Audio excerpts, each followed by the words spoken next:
പ്രിയമുള്ളവരെ, ഇത് ഞങ്ങളുടെ പച്ചക്കറി കൃഷികളാണ്. പ്രധാനമായും പച്ചമുളക്, സിറ ഇനത്തിൽപ്പെട്ട മുളകും ഉണ്ട മുളകുമൊക്കെ ഉണ്ട്.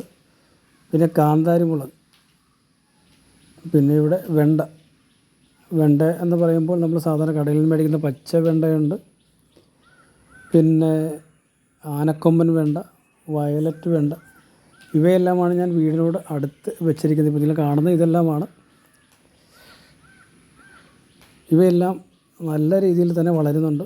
നല്ല രീതിയിൽ അതിൻ്റെ പിന്നെ ഒരുപാട് പച്ചക്കറികളും മുളകുകളും, അത് കാന്താരി ആണെങ്കിലും മറ്റ് മുളകുകളാണെങ്കിലും എല്ലാം ഒരുപാട് കിട്ടുന്നുണ്ട്.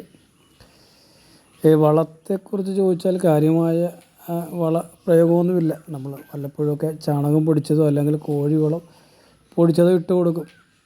പിന്നെ ചട്ടിയിലൊക്കെ വളരുന്ന പുല്ലുകളൊക്കെ പറിച്ച് കളയും. വെള്ളം അത്യാവശ്യം നന്നായിട്ട് ഒഴിച്ചു കൊടുക്കും. ഇത്രയും കാര്യങ്ങളാണ് നമ്മൾ സാധാരണ ഇതിനു വേണ്ടി ചെയ്യുന്നത്. എല്ലാ ദിവസവും ഇപ്പോൾ കാന്താരി മുളകാണെങ്കിലും നമ്മളുടെ പച്ചമുളകാണെങ്കിലും ഇവയെല്ലാം ഒരുപാട് കിട്ടുന്നുണ്ട്. ഞങ്ങളത് ചെടിയിൽ തന്നെ കിടന്ന് പഴുത്ത് കഴിയുമ്പോൾ അത് പറിച്ച് ഉണക്കി പൊടിച്ച് ഒക്കെ ഞങ്ങൾ ഉപയോഗിക്കുന്നുണ്ട്. വെണ്ടയാണെങ്കിൽ ഒരാഴ്ചയിൽ 2-3 ദിവസമൊക്കെ കറി വെക്കുവാനുള്ള വെണ്ട കിട്ടുന്നുണ്ട്. അതേ നമ്മൾ വിചാരിച്ചു കഴിഞ്ഞാൽ നമുക്ക് ആവശ്യമുള്ള എല്ലാത്തരം പച്ചക്കറികളും നമ്മുടെ വീട്ടിൽ തന്നെ ഉണ്ടാക്കാനായിട്ട് സാധിക്കും.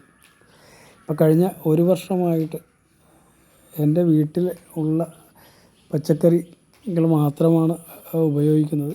പുറത്ത് നിന്ന് യാതൊരു തരത്തിലുള്ള പച്ചക്കറികളും വാങ്ങിക്കുന്നില്ല.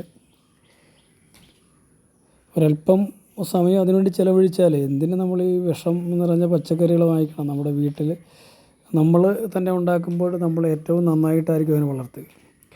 പാരിൽ നമുക്ക് ആവശ്യമുള്ള എല്ലാത്തരം പച്ചക്കറികൾ നമുക്ക് കിട്ടും. പിന്നെ വേപ്പില നമുക്കുണ്ടാക്കാം, പച്ചമുളക്, കാന്താരി മുളക്, ഇവയെല്ലാം നമുക്ക് സ്വന്തമായിട്ട് നമ്മുടെ വീട്ടിൽ തന്നെ ഉണ്ടാക്കാം.